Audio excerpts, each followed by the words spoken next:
So, how was your summer?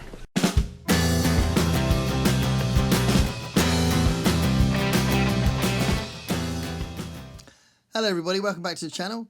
Welcome to the channel if you've not seen me before, and massive thank you to the subscribers. This is a monthly wrap-up or a monthly roundup. I keep changing my mind. I don't know what to call it. I quite like roundup, but wrap-up sounds better. But I'm gravitating a lot towards roundup. I don't know. But anyway, I've had a really good month. So I've had a bit of headspace in July. July is a really good month for me, and that's been really good. And I've been able to do some work on the band, which is really cool. I've got 10 books I can talk about, which is really cool for 1 month. Now, normally I get through about 6 or 7, but I've got 10 that I can talk about. Although one I haven't finished, but the rest of them I have. And I was going to talk a little bit about what else I'm going to do. But I need to talk first, as it's a roundup or wrap-up. I need to talk about what I've done on the channel last month. So I started the month with a comment about the reading events, and I had a video called What I'm Not Reading. So it was a video about how, because of June on the Range and the book trek event and things like that, I didn't feel like I was getting to the books I wanted to read.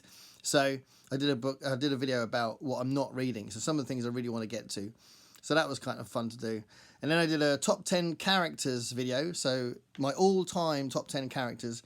So obviously that might change, but I thought it was a nice thing to kind of focus on characters. So if you're curious about that, then it was put up earlier in the month. I did a book review for Psalm for the Wild Built, which actually was a surprise for me. So you would get why if you watch the video. I then did another original book tag, which I don't think anyone's taken up, but I was basically celebrating 15 years of me being qualified as a teacher, and did a teacher hat book tag. So it was using the different ways that teachers do their strange job and making prompts from it that would kind of create a discussion about books. So, you know, I quite enjoyed doing it, and it's nice to celebrate a milestone, so why not? And then through the month, there's 3 Garb August videos that were like introducing what August's big event's going to be. So some of the books I've got for that, I've actually got more since then as well. So I won't do a 4th one, I don't think. But I will, as you see what I read, you'll see some of these other ones crop up. I finally did some rereading on the Fritz Lieber Sword series. So I did a video about the first story, The Snow Women. And I've actually finished that first book as well, which I'll talk about in a second. So that was fun. I did a TBR for classics. This is one I filmed a while ago, and I kept pushing it back. And it seems to be quite a popular video, so that was really nice. So 10 classics that I want to read. So they're literally in the Penguin Classic series or that sort of thing. So they are definitely seen as classics. So there are 10 examples of that I'd like to read. So I don't normally talk about classics, but these are books I genuinely want to read. I did my first PAX tribute poetry video. So it was tough for me to kind of get my head around it. It was tough for me to kind of do it. I don't think I'm a particularly good poetry reader, but I want to join the others in paying tribute to PAX on a Thursday. I'll be doing another one soon, and I genuinely still find it so strange that she's not around, and find it tough to see the videos that she puts up, that her boyfriend puts up. I feel like such a loss. Anyway, that went up. So it was a K Tempest poem, and I did a recommended reading for 10 summer reads. So 10 recommendations for summer reads. Did that at the beach, just down the road. So that was cool.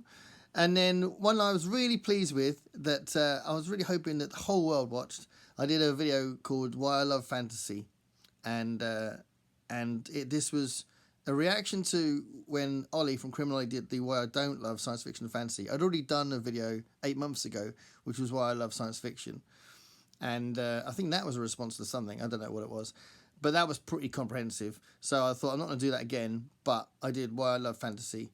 And I talked about the different elements of fantasy, which I quite enjoyed doing. And then a couple of things to round off the month. There was the Robert Sheckley, my first ever Robert Sheckley video.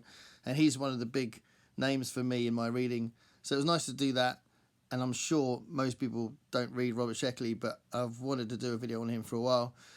And then I did the BookTube at War video. So I haven't read a lot for BookTube at War, but I did read Mouse deliberately for that event. So I was going to read it later on in the year, and I read it for BookTube at War. So I did a video on that as well.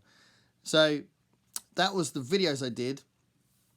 One thing I need to mention about the videos, back in May when I had my birthday, I did a video leading up to it about it was a challenge for people who were watching the video to suggest books. So I'd put them in a hat, and after my birthday I'd draw the suggestions out, and it will give me new things to read that were your suggestions. And I haven't done that yet. I haven't done that video yet, and I apologize because it's like I've forgotten or something. And I haven't forgotten, but clearly I am forgetting sometimes. So I will be doing it, and that will come up at some point in August. It will be the results of the 52 birthday playing cards themed book suggestion challenge. So I will do that soon. And if you don't know what I'm talking about, then yeah, it's on the channel where I just ask people to suggest books on 5 themes. So the Suits and the Joker, because I was 52 this year. So that's what I was doing. Goodreads, the amount of books I've read has got to 49 books. So that's quite a lot for me for this point in the year. But I don't think that necessarily means I'll end up reading sort of 95 books or something, because I do really think that at some point this is going to slow down. So I had a good month this month. I think next month I'll probably read about 8 books, I reckon. Maybe 9, I don't know. But it's going to slow down later in the year. So according to Goodreads, I'm like 9 books ahead of the schedule for the challenge, which was 70 books. So I probably would get above 70, but yeah, I mean, you put up the challenge just so that you can track it and make sure you're not forgetting to give yourself the time to read. But I never put a crazy number up there because I don't want to kill myself and actually make it a negative thing. And I think that's quite an important thing to suggest that people do anyway. So if you're going to give yourself a chance to read a certain amount of books, it should be a positive thing. So yeah, 49 books I've read so far, and that's where I was. So what books did I read last month? So the first thing I read, I finally read Becky Chambers' Psalm for the Wild Bill. So there is a special video just about this, but I can quickly summarise it by saying you wouldn't have to watch this at all, if you just hear me say that I really like Becky Chambers. I think she's brilliant, and this is the first book that I was disappointed by. So I like a lot of things about it. I like the setup, I like the story, I like the characters, but it felt like it needed a third act. It didn't seem to go anywhere. And she's been criticised for that in other books where I think she has. And I think she has put a story in it and a beginning, middle and end, and it was all good. I think that's quite often an incorrect criticism for her. But for this book, for me, it did need that. So I was disappointed by this one, even though I enjoyed the experience of reading it, because you can only really just enjoy Becky Chambers. The way she writes is awesome. But at the end of it, I thought, oh, okay, disappointing. So yeah, that was my thoughts on that. And what prompted me to do that Robert Sheckley book was I found a Robert Sheckley book that I didn't have, which is very rare. And this is a parody of the spy novels. So this would probably work for Garb August, but I couldn't wait to read it. I didn't want to wait till August because it's Robert Sheckley and I'm a big fan. You'll know that from the video I did on him. So I've got loads and loads of books by him. And this was fun. It was good fun. It was very frivolous, very light-hearted. It was definitely a parody. It was I'd say it was a light parody though, because it wasn't silly and it wasn't like Austin Powers kind of parody. In my video I likened it to the Orville, as far as some of the Orville is quite serious, sort of Star Trek style science fiction, even though it was advertised as a parody of Star Trek. So I think it's a bit like that sometimes. Sometimes it's more thrilling than funny. But yeah, it was good. I enjoyed that. This was a nice surprise. So, well, I say a surprise. I've been enjoying Hiromi Kawakami's books anyway, and this is the third book. Hold on, let's see. Think 1, 2. Is this the third book or the fourth book? Yeah, it's the third book. It's the third book I've read. I've got one more to read, and I think I've read everything she's released. But I really enjoyed this, and this again made me gravitate towards the idea of writing a book about my experience in record shops. This is about 3 characters, pretty much 5 technically, but 3 main characters and their working life, if you like, in the thrift shop that they work in, and the way that they all interact together, and the sort of the machinations of the shop itself. And I really enjoyed it. It's really good. It's a light read, but if you kind of like the idea of kind of character development, and especially the main character and her kind of coming of age, if you like, in the shop, and the way that the shop is a backdrop for all these different people that they interact with and how they interact with each other, then yeah, give that a read. It's a very good book. I liked it a lot. This is one I haven't actually finished, so I'm quite enjoying it though. So Giles Smith, Lost in Music. I'm dipping into this. These are very, very, very short chapters, and he's just kind of making comments on his years of collecting music, and I just saw it in a secondhand shop, and I couldn't resist it, partly because there's a chapter on XTC, so I was like, chapter on XTC, I'm buying it. But yeah, it's good fun. It's quite light. He's quite opinionated, but yeah, a bit of fun. So I've been reading that, but I haven't finished that. That's the only one in this lot that I haven't finished. So I did the group read of 1984. So that was initiated by Bad is Rad and Greg from Another Big File Reads, and Alan from Big Hard Books and Classics. I think it's Big Hard Books and Classics. It's terrible when people get the names and channels wrong, but I think it's Big Hard Books and Classics. Anyway, yeah, Bad, Greg, and Alan initiated this, and there was quite a few of us in the chat talking about this book while we were reading it. And I Read by Fred did a video on it. It was a really good video as well. And yeah, it was a really interesting reread for me. So I read this at school, and I read it again shortly after that. So I enjoyed it more the second time. And this time I had a different kind of appreciation for it, because I found it tough at school because it's quite dry. There's no kind of humour in it, and it's quite oppressive. Obviously the whole plot is oppressive, but I think the way it's written is quite like very serious. And I think as a, what would have been about 13 or 14, I think that was kind of tough for me. So it was an easier read for me, and it's an incredible piece of work. I don't know if I'll do a video on it. I might do, but yeah, really incredible book, and so many layers, so many great things about it, and it was really good to reread it with the other guys in this group read. That was fun. Okay, so this is another group read, and this was a very successful group read, a bit of a relief as well, because I worked hard to try and buy these again, and I really wanted to like them because they're a big part of my childhood, and I really did like this book a lot. And I did a little video on the Snow Women, which was the first story. These are 3 stories, but the second and third stories I liked even more. So I think it does ring a bell that they're better together than they are on their own, Fafhrd and Grey Mouser. And in this book, the first story is about Fafhrd, second story is about the Grey Mouser, and the third one is when they meet. But it's a really good book. I really enjoyed it, and I can't wait to read more of it. And I'll probably pick the second book up after Garb August. Then, as you will see from the BookTube at War video, I read Mouse, and this is an extremely powerful and brilliantly executed, important, crucial book that I know is being used in schools as well now, which is great. But there are some areas of America, I think they're trying to ban it, which is crazy.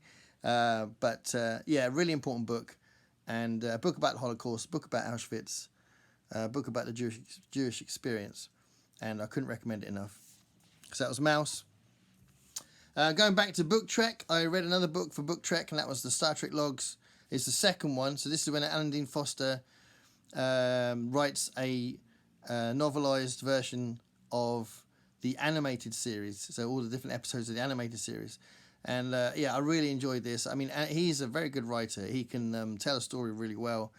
And I've got tons of his books, actually. One of the things I want to do, maybe before the end of the year or next year, I've been collecting his books that are not related to novelizations. I want to go through them, and I will do a feature on him once I've read a few of them, and, you know, I feel like I've got a video together. But he's very good, and he knows how to tell a story. So, yeah, this has been great fun to read, and I'd like to find more of these. That was really good.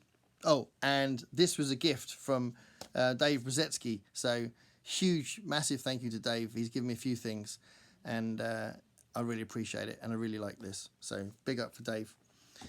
And another one. This was a really, really nice read, and I wasn't sure what to think, although it does run alongside a trend in my reading at the moment. I'm reading more crime, and this is a classic. So it's not massively surprising that I really liked it, but The Postman Always Rings Twice. I actually read it in a day. So again, I'm on holiday, and I had more time, and my wife was away. I just read it in a day, and I don't normally read books in a day nowadays, but it's just, it was brilliant. And it was really nice I read it in a day, because you're so immersed in the three main characters, and the two main characters, especially the two, Frank and Cora, that are involved in the crime. You especially appreciate their world, if you like, and their predicament and their desperation, if it's all in one go. So yeah, fantastic book. I really recommend it. That's great. And then the last thing I read that I finished in last month in July is called Dwayne Smith, The Underpeople. It's a very rude cover. Look at that. Lots of bums. I read a lot of this on the, well, almost all of it on the bus. And I was aware that there were lots of bums on the cover on the bus. And I was a little bit like, but I had it like this, so you couldn't really see the bums if you were sitting near me. But I was a little bit embarrassed. And there's lots of vintage book covers that have got bums on them, or more bodily parts on them. So something to think about. And there is a Garb August tag which mentions this, which I will be doing next month, this month. Anyway, you get the point. This was a really weird book. This is one of the weirdest books I've read for a long time. It's one of the most psychedelic, trippy, strange, what the hell is this guy on, science fiction books I've read for a while. It is crazy. I might just save this up to bunch of books together that are a bit mental, because I know that Philip Jose Farmer can be a bit like this, and I could probably chuck a Philip K. Dick one in, but this is more mental than that. It just felt like he was just riffing off whatever was coming into his head, and it was like a stream of consciousness. You know, I've talked on the channel a few times about science fiction not necessarily being that sciencey, and how much I like it when it's not taken too seriously. But wow, this is crazy. I am definitely going to do a video about this, whether or not I will link it with others or not, because I want to read you some of it, because it's crazy. So it's the first Called Dwayne Smith book I've read, and I'm assuming that a lot of them are like that, because I think the Underpeople and the setting for the book appears in other books, because there's one called The Planet Buyer, or Planet Buyers, and that's kind of the plot of this, The Planet Buyer. And he not him actually. I don't know why this cover is like this. I don't know what this cover is referring to, but there's a character in it that's disguised as a cat. He's also got a scientist monkey with him as well. That shouldn't be a monkey. He's disguised as a monkey for no reason. But anyway, this character, the main character who's disguised as a cat, is he's bought most of the earth, and he's trying to buy other bits of it, and every time he sees something and he's shocked by it, he says, I want to buy it, It's very strange. But anyway, I read that, and that was a really interesting experience. Oh, look, I'm touching that woman's bum. Look, there we go. Yeah, so there we are. It was a funny read. It was a great way to finish the year. The month. So just a little nugget about two things I wanted to mention. I have got a couple of days left in the month, and I'm going to finish the month by finally reading this, I think. Daisy Jones and the Six. So I wanted to read this a while back. I feel like I can quickly squeeze this in before I go heavily into Garb August. This is extremely popular, but as far as I know, I don't think it's trashy. It's just very, very popular. So I think this. I'm probably going to enjoy this. I've heard that you feel like you're in the band when you're reading it, and as someone that's in a band, it'll probably speak to me. I'm hoping it will. That is what I thought about. One of the things I loved the most about the recent version of A Star Is Born, Bradley Cooper's version. I love the beginning when it starts with them on stage and the camera's behind them and they go on stage and he does that song, and he directed it as well, which is why I said it was Bradley Cooper's Star Is Born. He directed it, and just the way that it's shot is awesome because you really feel like you're there on stage, and I love that, partly because I love being on stage. So if there's a little bit of that kind of magic in this, I'll be very happy. So I'm going to read that. And then one last comment I wanted to make before we finish. I had a massive payout on PRS recently. It was an awesome thing that is totally out of the blue. If you're not aware of what it is, it's royalties for songwriting. And I don't know why I got it, and there'll be a report. I might be able to find out why I got it, but I don't know why I got it at the moment. But it was a lot of money, and I thought I'd splash out, and I bought a Harlan Ellison book that I've known about all of my life. I've never seen it in the flesh. I've only ever seen it at crazy money. And to be fair, this isn't insane money, but it's because I've seen it for £200 and stuff like that. But it was still a bit of a shell out. And it was the sort of thing that I could only really do because of this big payout I got from PRS. So I thought I'd use this lovely opportunity when this big load of money came my way for writing to buy something for myself. So this is a little present for myself because of that. Love Ain't Nothing, but Sex Misspelled, and it was about 35 quid. $35. Yeah, so it wouldn't be 35 quid, $35. It was from an American dealer. And it's all wrapped up. It's beautiful condition, absolutely amazing condition. Like, it's literally brand new. And eventually, if I ever get to this point, I've only got 4 books in this particular layout, this particular edition, from who are they from again? I've forgotten. Ace, yeah, the Ace copies, these Ace books. And I'd like to have as many Harlan Ellison books in this Ace series as I can, because I really, really like the look of them. I don't know what it is about them, but I really like them.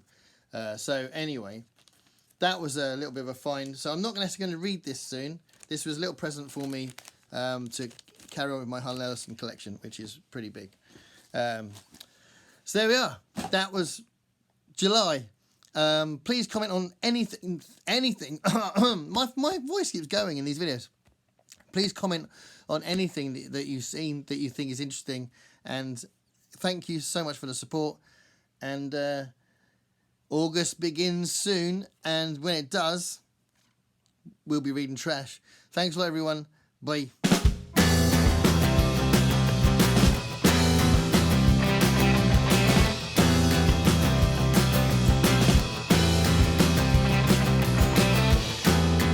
Paint me a picture